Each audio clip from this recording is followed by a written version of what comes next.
नमस्कार, मैं वैद्य पीयूष एस वानखेड़े आप सभी का स्वागत करता हूँ। वात रोग और आयुर्वेद, इस बारे में आपने मेरे पिछले कुछ वीडियोस में देखा जाना, जैसे कि वात रक्त हो गया, आम वात हो गया, संधिगत वात हो गया। इनके बारे में मैंने बताया, उपचार बताए। अगर आपने देखे नहीं हैं तो ज़रूर देखें।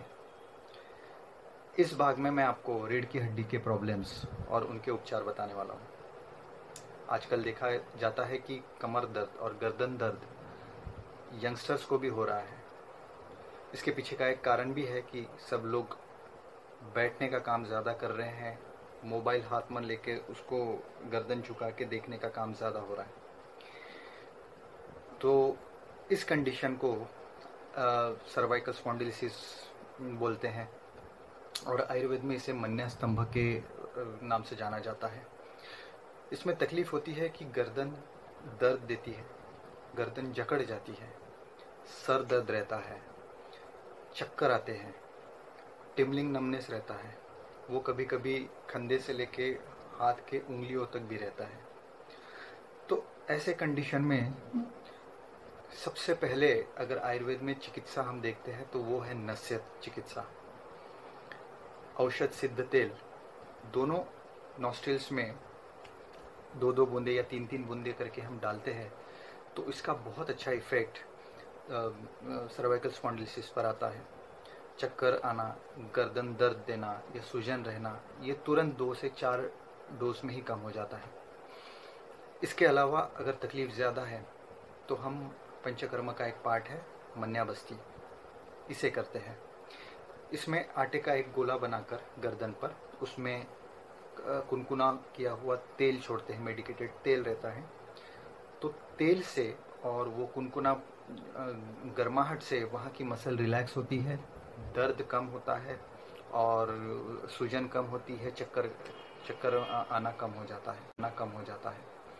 ये बहुत ही एक इफ़ेक्टिव पार्ट है। कमर दर्द में अगर डायग्नोसिस देखें तो विभिन्न प्रकार के डायग्नोसिस रहते हैं, जैसे कि कॉर्ड कॉम्प्रेशन है, स्लिप डिस्क है, या फिर साइटिका है, या फिर गैप आ जाना है। तो इस तरीके के डायग्नोसिस लेकर पेशेंट हमारे पास आते हैं। तो इसमें सबसे पहला उपाय जो है वो है complete bed rest. Complete bed rest, आप 15 दिन 21 दिन छुट्टी ले लीजिए और बेड रेस्ट करिए, ज़्यादा हिलना डुलना नहीं है। इसमें आगे झुकना, कुछ प्रिकॉशंस लेने पड़ते हैं। आगे झुकना, कोई चीज़ उठाना, इसको अवॉइड करना चाहिए। पीछे मुड़ने वाले जितने भी व्यायाम हैं वो करें, जैसे कि भुजंगासन हो गया, या फिर ब्रिज नाम का एक आसन है, उसे करना। ये करने से आपकी रीढ़ की हड्डी स्ट्रांग होती है, दर्द काफ़ी हद तक कम होता है, लेकिन कंप्लीट नहीं जाता है। अब इसमें उपचार के तौर पर हम देखेंगे तो वात की अर्ध चिकित्सा जो बताई गई है वो है बस्ती चिकित्सा। तो इसमें मसाज, स्टीम बाथ और बस्ती एनिमा लेना ये बहुत फ़ायदेमंद होता है। इसके अलावा लोकली पेशेंट को तुरंत तकलीफ़ करने के लिए अग्निकर्म एक हम करते हैं। एक सोने की शलाका, सुवर्ण शलाका होती है, उसे गर्म करके हम वहाँ पे दग्ध कर्म करते हैं, जिससे कि तुरंत वहाँ पे दर्द, पेन कम हो जाता है। लेकिन लॉन्ग टर्म के लिए हम उसके लिए मसाज करना, पत्रपोटली, पिंड स्वेद है, इसका भी बहुत अच्छा इफेक्ट आता है। जलों का उच्चारण है, इसका भी अच्छा इफेक्ट आता है।